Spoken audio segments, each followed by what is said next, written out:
Welcome, everybody, to this week's episode of The Expendable Show. I'm your host, The Expendable. So if you like my show, like, subscribe, ding the bell. That's how we grow. We're getting better. So it's Mother's Day. Happy Mother's Day to all you mothers, stepmothers, adopted mothers, not transgender mothers. Can't do that one. But make sure everybody takes the time. I'm sure everybody already has. It's already late in the evening, so everybody's probably already taken their mothers out to dinner or out to brunch, drank some mimosas, whatnot. I'd like to say happy birthday to my mom. She's up in heaven since 2007, and my wonderful stepmother, Jane. Happy Mother's Day.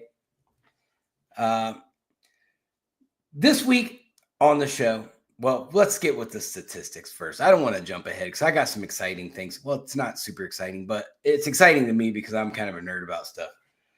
But let's go with the statistics this week. Doge. So they haven't really updated anything in a week, I think. So we're still at 165 billion in savings, which translates to $1,024.84. And on the debt clock, though, we're up to $418 billion, which is $3,722 per taxpayer. So, Elon's getting it done, and he's not really putting a lot of time and effort into it like he originally was. He's kind of passed the torch, and rightfully so. And I know this week we've had a lot of congressional hearings when it comes to Doge, and I thought the Treasury Secretary, Scott Bessent, who's in my opinion, he's the greatest Treasury Secretary I've ever seen that we've ever had. This guy is on it.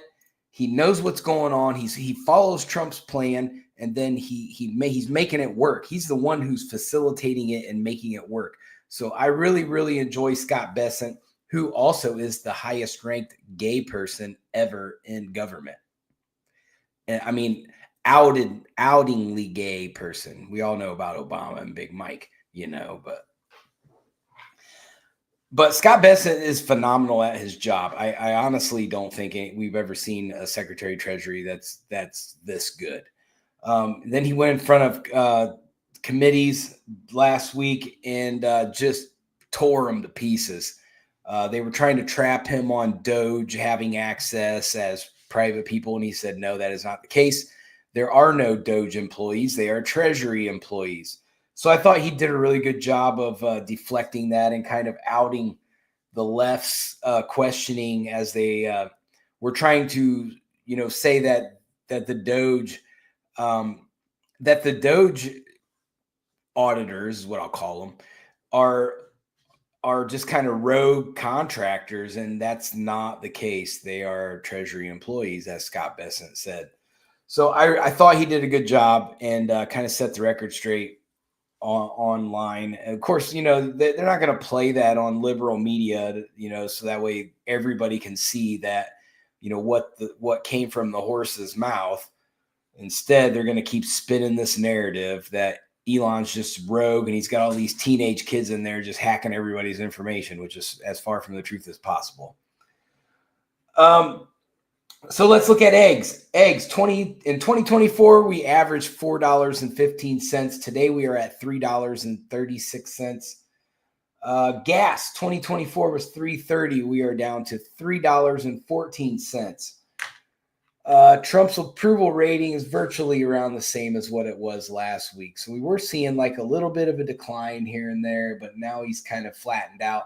So he's at 45.3% according to Real Clear Politics, which for those of you who don't know, if you go, polling is so tricky because if you go to any poll, it could be different from poll to poll. Everybody's polling something.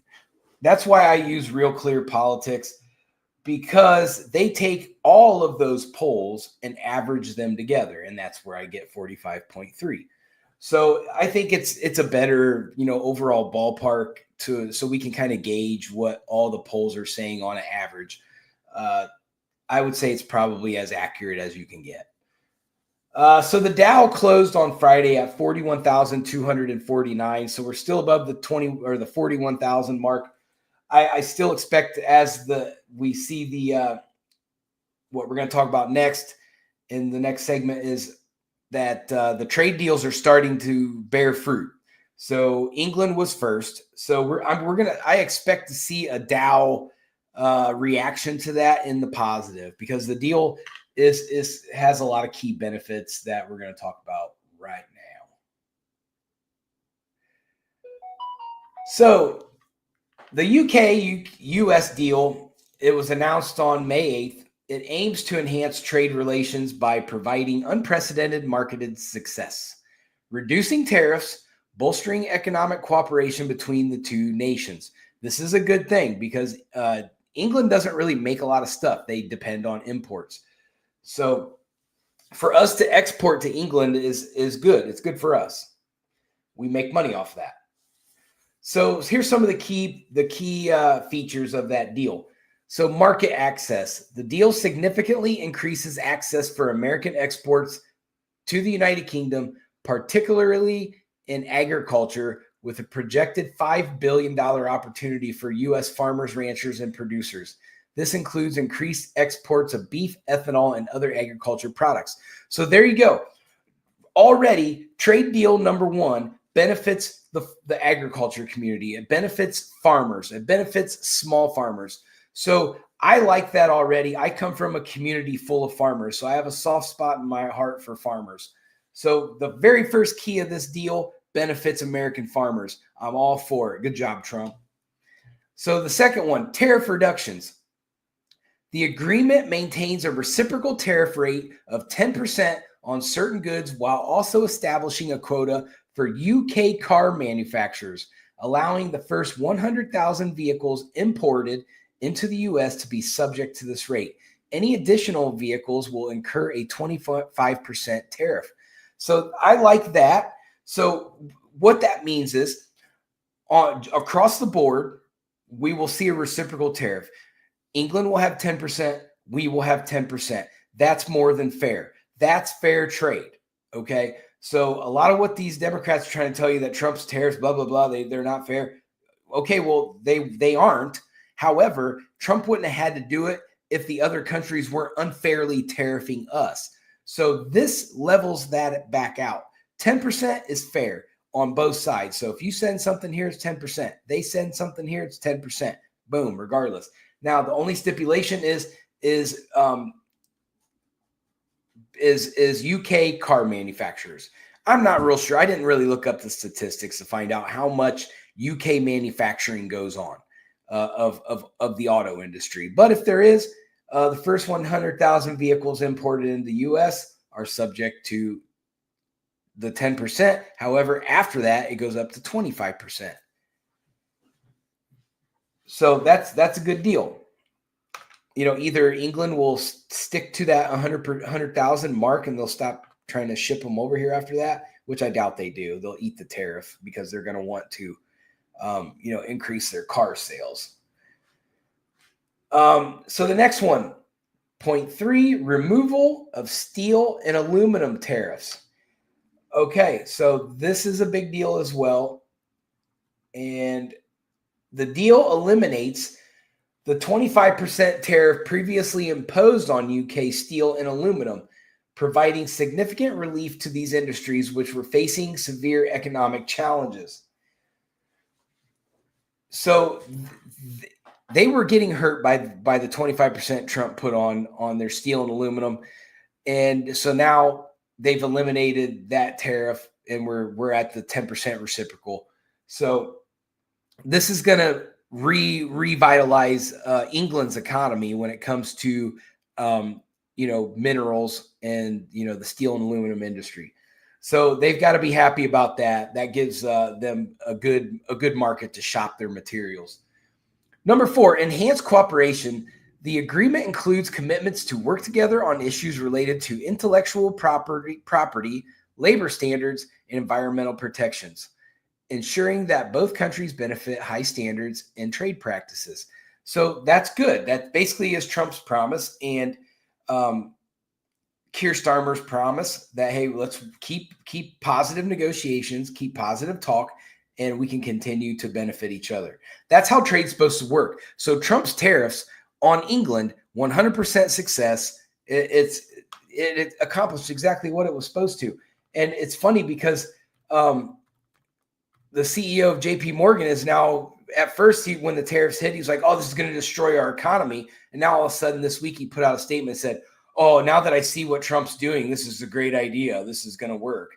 Like, come on, man. You knew it was going to be a great idea from the get-go. Most people who understand tariffs and how tariffs work and how markets are going to adjust and how certain countries depend on American economy. To me, this was easy. I had this figured out from like the first week he did it. But, and I'm not even a tariff expert. I'm just, I mean, I'm in that industry where I import, export. But I saw the benefits. I saw where you're either going to pay the tariff or you're going to figure out a way to negotiate, or you're going to eat the tariff, like, or you're going to go out of business. So this is a very simple concept, and I'm glad that people are starting to understand this now. And as I would expect another one or two countries to come to the table this week and get another few deals done. I see India, now that they've got a ceasefire with Pakistan going on, which we'll talk about here in a little bit. I see India jumping in there. They've been very aggressive with trade talks with the United States. I think they really want to get a deal done. Obviously, there's a lot of money to be made between the two countries. So, and Trump and Prime Minister Modi have had some really good talks. Prime Minister Modi and J.D. Vance and the rest of the envoys have had good talks with India. That's a good situation waiting to happen. So, national security. The deal is also framed as a measure to bolster national security, particularly in the context of supply chains for pharmaceuticals and aerospace components, ensuring a secure and reliable trade relationship. So that's very true. The supply chains are important. As you know, England or Great Britain is an island, so they have to import, export. That's how things get done there. So with the aerospace, we do a lot of military contracts with England. So that, I think that's what they're talking about with aerospace components. I don't know for sure, but I will surely look into that here in the next few days. So what can the economy expect from this deal? The trade deal is expected to create jobs and stimulate economic growth in both countries. So there you go. That's what it's going to do. It aims to protect existing jobs in key sectors such as automotive and steel while opening new markets for U.S. exports. So this is a good deal. This is going to help many of the blue collar occupations in our country. We're going to benefit from this as middle class people. So when the Democrats get on TV and they say, well, Trump is only for the billionaires, this deal specifically benefits directly to the blue collar worker, to the middle class worker. This is going to empower that sector of people. And, I'm in that category. So I'm excited about this deal. It's great. The UK government has emphasized that this agreement will provide stability for exporters and support British industries facing global competition. So this is why England is excited about this, because the United States is going to help promote British products. Now, as you know, I am the most anti-Europe person probably in the history of this planet. I'm not even allowed to go to England. I've offended the crown. However, I believe in creating prosperity.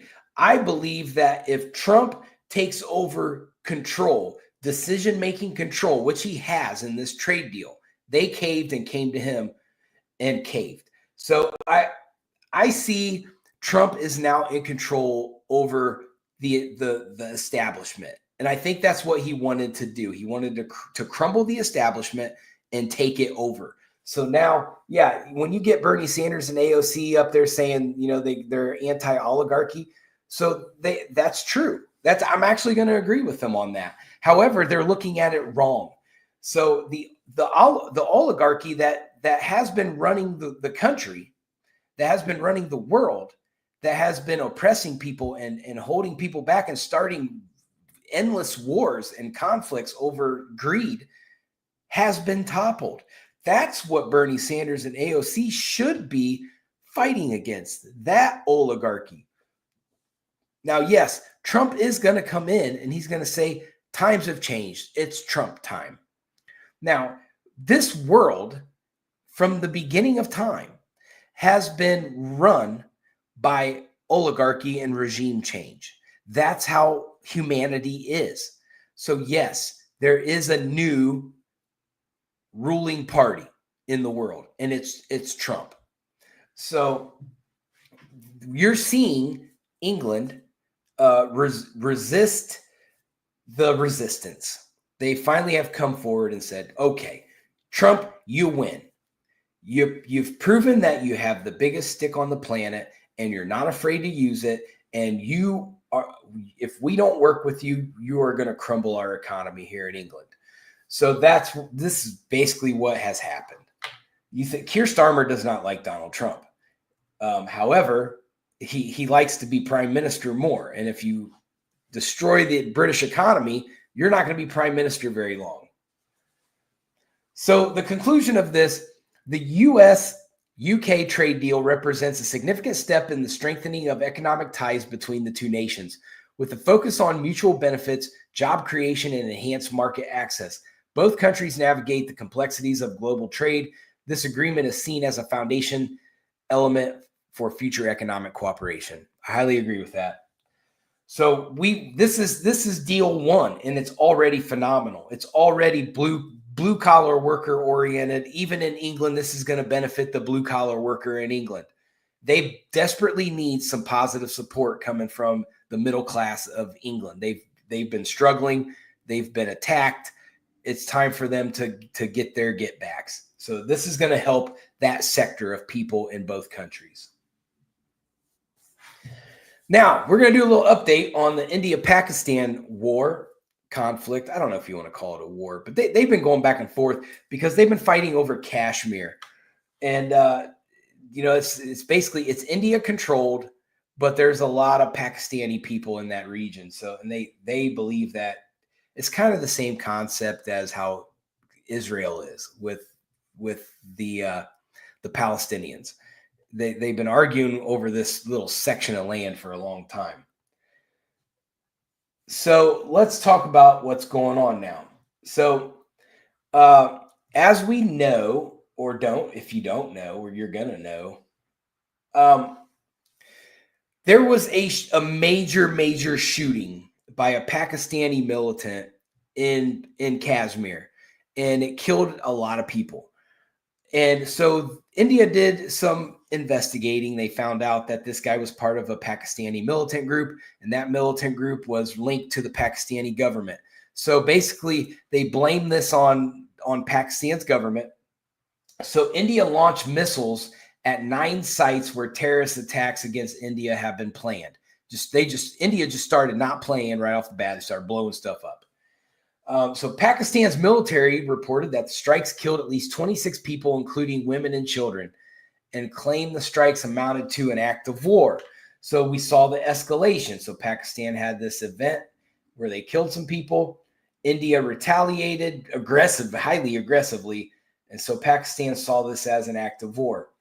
After India's Wednesday strikes from this past Wednesday, Pakistani said it shot down 5 Indian fighter jets, claiming that the move was justified given India's actions. Perhaps, I'm not going to judge these two. It looks like it's going to be a tit for tat.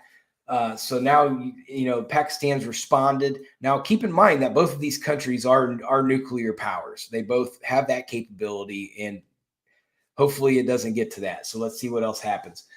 So Pakistan's foreign minister said earlier Saturday that his country would consider de-escalation if India stopped further attacks. However, Pakistani officials warned that if India launched any strikes, our response will follow. So they have said, look, if you guys stop, we'll stop. But if you strike, we'll strike. I think that's a fair statement. The official went on to say, we responded because our patience has reached its limit. If they stop here, we will also consider stopping.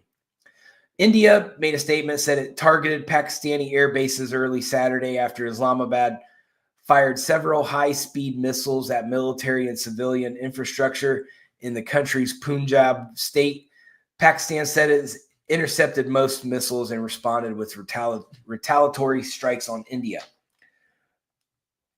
So Donald Trump has come out, I believe it was yesterday, and he said that a ceasefire has been agreed upon, and it's good for everybody. And he says he's going to jump in there and help kind of facilitate the ceasefire and talk to both leaders and say, okay, let's say this is over.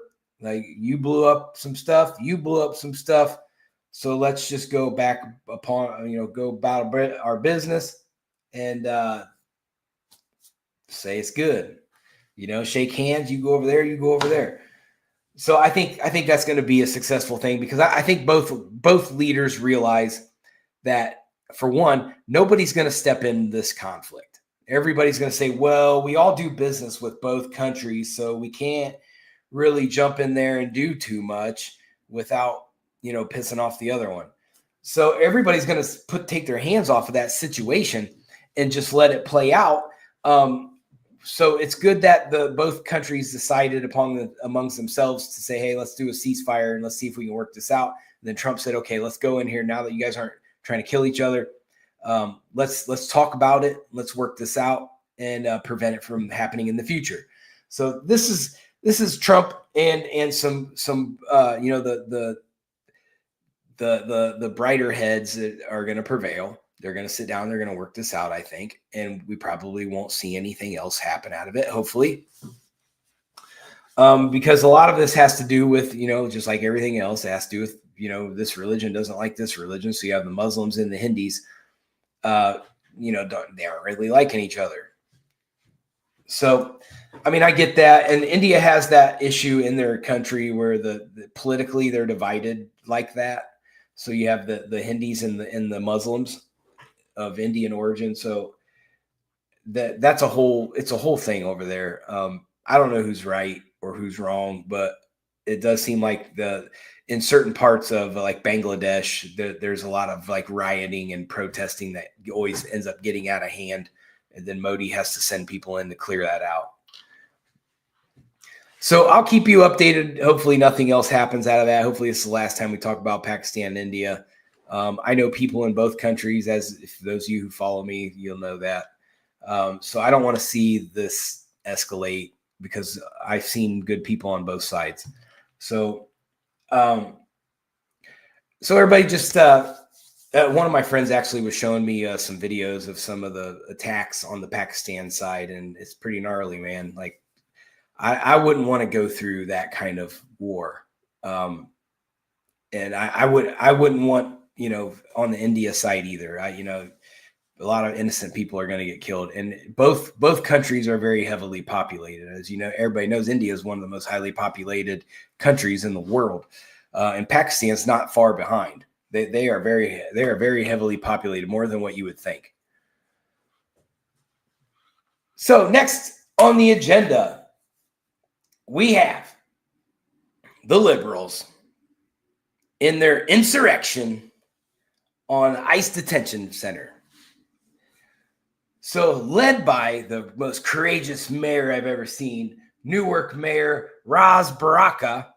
He sounds like the old video game Street Fighter. He's like one of the characters on Street Fighter, I feel like. And then Baraka, when they're Baraka or something like that on that game, if I remember correctly. It's been a long time since I played that game. I'm like 43, so I played it probably when I was in my teenage years, like 20 some years ago. That was a long time. I used to play the crap out of that game. But he was arrested on Friday for trespassing at an ICE holding facility. So Ras Baraka is known as a far left progressive who he's got a record of associating with controversial celebrities. This guy's just bad news all the way around. So I did a little digging into him to see what kind of person he is, and we're going to go over that. But for them to only get charged with trespassing, I think is a travesty, because if you watch the video, ICE agents were getting punched. They were getting pushed. This should have been a federal assault case. These guys all should have been charged with felonies. And then they were attempting to gain access to a secured facility. That's not how you do it. You put in inquiries, you make an appointment, and you come in, then you can audit all you want. But they didn't want to do that. They wanted to make a scene to get on TV to try to rally people to do the same, which is stupid. Like I said 100 times before, I say this on TikTok all the time. I am an anti-protest kind of person. I think protesting is a bunch of weak people that have to get together to give themselves the image that they're strong people. And at the end of the day, it's just a group of weak people. And the strength isn't going to come because there's nobody around to give them that strength. So I think protesting is for the weak. I don't do it. They have the right to do it under the Constitution, but you'll never see me protesting. I will go rogue right off the bat. So back into Baraka, he's currently one of the top Democratic candidates for the New Jersey governor. Homeland Security did arrest him outside of the Delaney Hall ICE Detention Center. And the DHS has called it a beyond bizarre political stunt. I think it's a federal felony. I don't understand why DHS is like trying to offset this and say, well, it's not that big of a deal. It's just a political stunt. No, it's not. You don't you don't try to force your way into a secured facility. If you try to do that to a prison, you're going to get arrested and you're going to end up in that prison. So that's they downplayed how bad this really was. You can't just force your way into secured facilities. There could have been movement, inmate movement. If they just burst their way in, it could cause a security issue. And these idiots don't understand that. So the prison currently holds alleged killers, MS-13 gang members, and accused child rapists, among other criminal offenders. So there's some bad people in there. So why are they trying to go in there and trying to rescue all these bad people? So the U.S. Attorney for New Jersey, which is the great Elena Hobbs. Yeah, we do know why, Sarge. But Trump's personal lawyer, who's now U.S. Attorney for New Jersey, Elena Hobbs, announced that Baraka, one of the leading candidates for New Jersey governor, was arrested Friday in his involvement in the incident. Then she went on to say the mayor of New York, Ross Baraka, committed trespass and ignored multiple warnings from Homeland Security investigations to remove himself from the ICE detention center in Newark, New Jersey this afternoon. He has willingly chosen to disregard the law. Fact, he did disregard the law. Can't have that. I've got a lot of dirt on this guy. Then she went on to say that, that will not stand in this state of New Jersey. He has been taken into custody and no one is above the law. Remember when they used to tell Trump that all the time? Letitia James said that. Now Letitia James thinks she's above the law. She's trying to avoid prosecution. Now we got this Democrat idiot. He's trying to avoid prosecution. I thought no one was above the law, unless you're a Democrat, I guess. According to Baraka's campaign website, if elected governor, he envisions working to deconstruct the state budget and reassemble with equity as our North Star. So there we go. He's going to reinsert DEI into New Jersey. He's going to judge every decision as either a step towards equity or a step towards inequity. So there you go. Makes no sense. Instead of trying to, make your state better, you're just going to judge people. You dummy. What a dummy. So besides pushing these controversial equity policies, Baraka's been criticized for having a record of associating with questionable characters, including the Diddler, P. Diddy, and radical anti-Semitic preacher Louis Farrakhan. So this is the guy. This is who this guy kicks it with, Farrakhan and Diddy. So maybe that's why he's trying to. This guy's moral compass is a little off, I think. When he was first running for mayor in 2014, Baraka was endorsed by P. Diddy. He posted about the endorsement on Facebook and was bragging about it. And in 2015, posted another picture of himself with the rapper saying, "Great to see you, P. Diddy. You're welcome here anytime. Yeah, Diddy, you're my best friend." So there you go. This guy, I wouldn't be surprised if he ends up getting indicted on some Diddy stuff. So Baraka was also on video applauding and embracing Farrakhan after Farrakhan did an address in which the Nation of Islam preacher called white people demons and encouraged violence as retribution. So here now we know that Baraka is a anti-white. He's a racist. During the speech, which was first reported on by the New York Post, Baraka stood to give Farrakhan a standing ovation 2 times. The first is after Farrakhan denounced the nonviolent protest of the civil rights movement. So he denounced, he said, why are we nonviolent? I don't stand for that. We should be violent, which he does. He said, we didn't believe in no nonviolence. The cracker hit you on your jaw, you break his neck. That's the way we think. So there you go. This is the guy who's running for mayor of New Jersey. So by God, don't do anything, don't try to defend yourself or do anything in New Jersey, because all you crackers are going to get dealt with by Diddy. The crackers will get dealt with by Diddy. So this guy's no good, man. The GOP's got to get somebody in there to beat this guy. He's just got hate and evil written all over him. So Baraka applauds again after Farrakhan demonizes white people as the enemy, which doesn't surprise me that he would say something like that.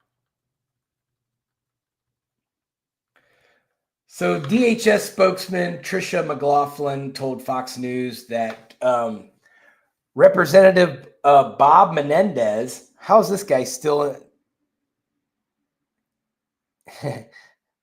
So I don't understand how Bob Menendez is still a factor. This guy done stole a bunch of gold, him and his wife. And then Bonnie Watson Coleman and LaMonica McIver, all New Jersey Democrats, were also involved in the insurrection of the prison. That's what I'm going to call it, the insurrection. And they were rushed through the facility's gates, demanding that they be allowed to conduct an oversight visit. That's not how you do oversight visits. There's a policy for that. Democrat from New Jersey, Representative Mikey Sherrill, he's also a candidate for governor. He condemned the arrest, calling it an absolute outrage. Why would you arrest someone for breaking the law? Stupid. These guys are outside of their mind. Sherrill said that Baraka needs to be released immediately.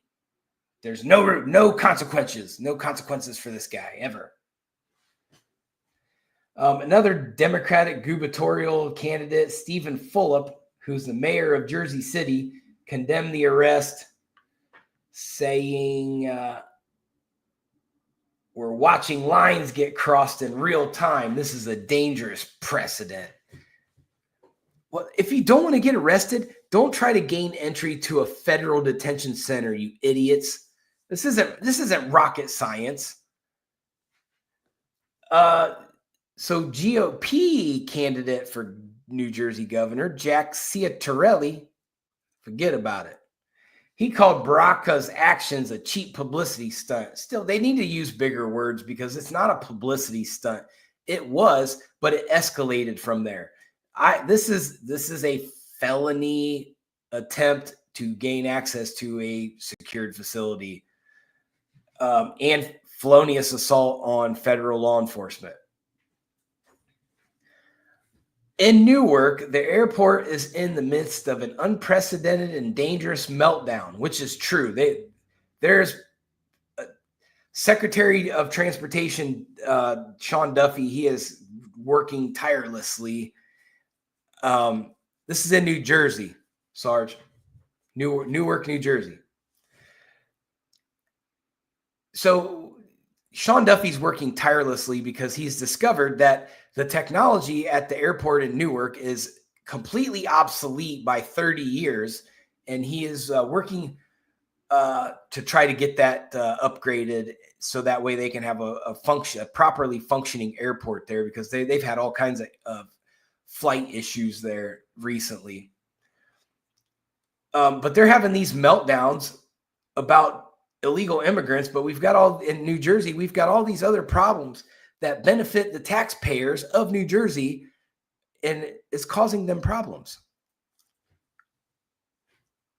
That is true. Jersey's messed up all the time, Sarge. They need to just wisen up and just flip to Republican, which there is a strategy happening that they're trying to do that. Hey, squirrels in the house, what's up? But you got all these Democrats, they're shilling for the illegal immigrants at the detention center, trying to get them out. I don't know how they think they can just get them out, like just walk in and go, well, hey, let all these guys you got in there, just let them out. No, it don't work like that. You got federal judges that put them in there. It doesn't matter, how much of a politician you are. The judge's ruling supersedes you, which is same case when it comes to Trump and the judges. Yeah, it sucks because some of the judges are left-wing lunatics that are trying to stop Trump, but at the same time, they are the judge and they have ruled. So the issue is you have to go through the chain of command. You go from the district court, then you go to the Supreme Court, and let the Supreme Court sort it out. That's how the system works. So we'll see what happens with that. I'm going to be watching. I just hope that that these people get, they should just put them in mental institutions and just treat them for Trump derangement syndrome. That's what they need to do. That would be priceless. Like Mayor Baraka has admitted to the Jersey State mental institution treatment for Trump derangement syndrome. Just make it legit. That'd be funny. I'd like to see that. So this week coming up, I think we need to pay attention. There's going to be more trade deals. I'll about guarantee you another country. I think with England getting on board and making the world's going to look at this deal and go, that's a good deal. How can we get in on a deal that good? Even China's got to be looking at it. So there is a meeting happening where Trump and some of his people are going to Switzerland to meet with Xi Jinping and some of his people, and they're going to try to talk about the trade deal that's supposed to happen this week. So I'm going to see what's going to happen out of that. I think China plays tough for a little bit before they do finally work out a deal that's going to benefit everybody. I don't think, as much as I'd like to watch China crumble, I think that we have to at least fairly give them a fair reciprocal trade. I think China needs to jump on board and try to shoot for what England just got, 10% across the board, and let's put upgraded percentage stipulations depending upon the volume that comes and goes from the country.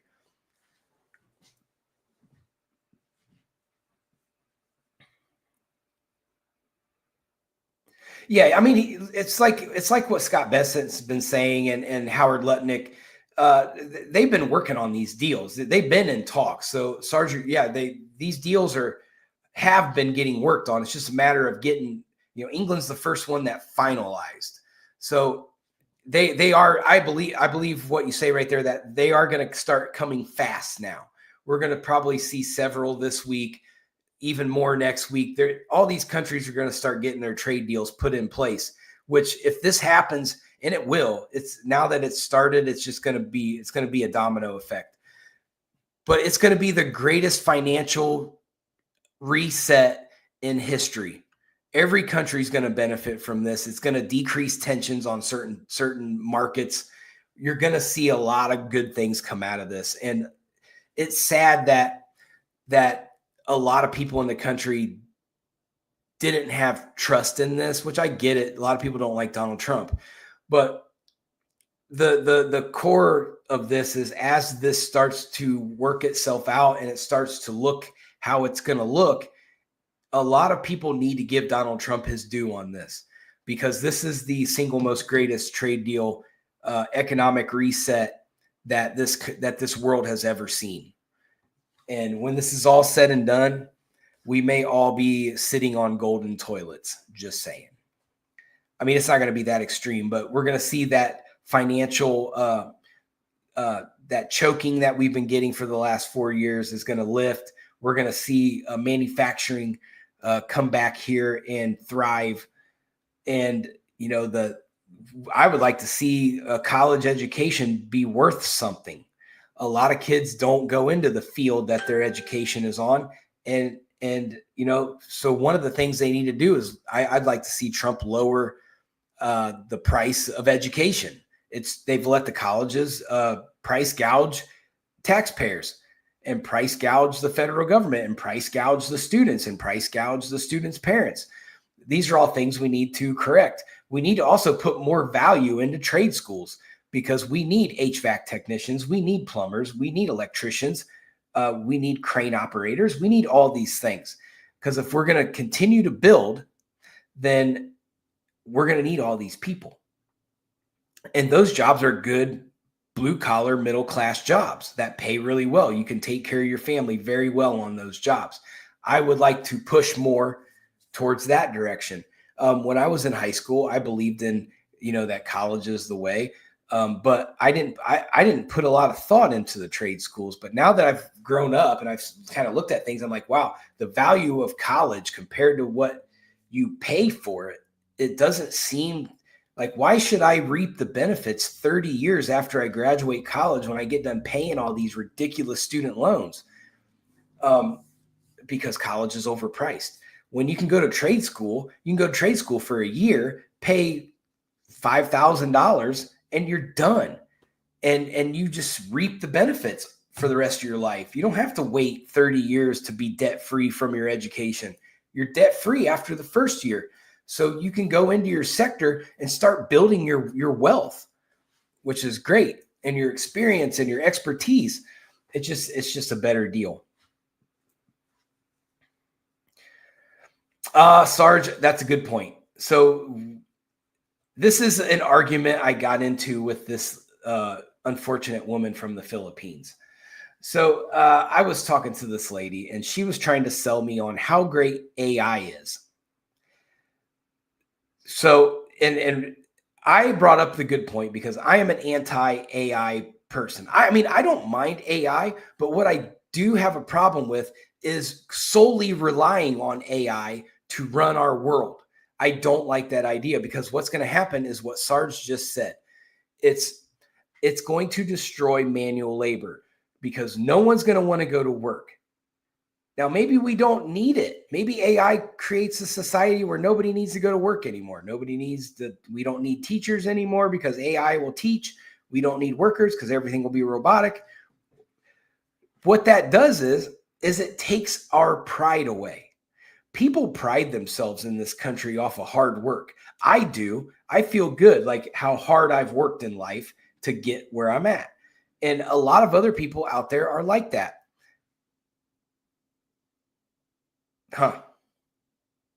Sarge said AI don't fix toilets. You may be correct on that, Sarge. I mean, there will be certain sectors that you can't get around it, but overall, if they eliminate, let's say 60% of the jobs go to AI-based robotics, we're going to end up being solely dependent upon the government. And what does that mean? That means we become socialist, communist, whatever you want to call it. And then the government can run the world how they see fit. And that's going to take away our freedoms. It's going to take away our pride as human beings. And we're going to lose all like passion for doing anything. We're just going to rely on these things to do it for us.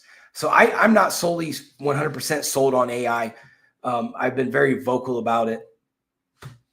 And however, I mean, there's benefits to it, but I believe that we need to push our congressional leaders to create a very strict guardrail for open AI, for AI Chat GPT, all these things that are out there that are AI done, Oracle. We need to put these guardrails in place so we can say, okay, AI, you got to stay within these boundaries and you cannot cross them, because AI, it could be so smart that it can go in whatever direction it feels humanity needs to go. Now, how can I trust that the way AI, it's designed to create socialism? So should I trust AI to walk me right into that? I'm not. And AI is just like a polygraph. It's only accurate to the objectivity of the examiner. So AI is the same way. It's only accurate to the objectivity of the coder or programmer.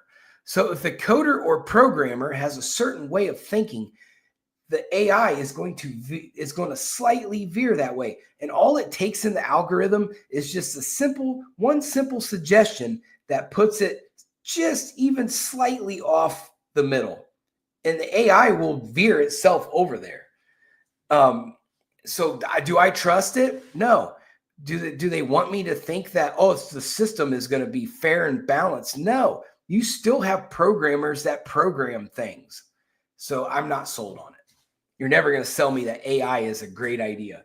It has its benefits, but I think and if you look at most states and even in the federal government, our AI legislation is next to none. They have zero regulations. There's no guardrails in place. They're very, very vague and broad. So it's something that they're going to have to address, and I don't understand why they're not addressing it. But that's my show for the day. That's my big rant of the day. So everybody, give your moms one more text saying, love you, Mom. Happy Mother's Day. And be safe, and everybody get ready for Father's Day. That's the next one. All right, I'm out. Peace.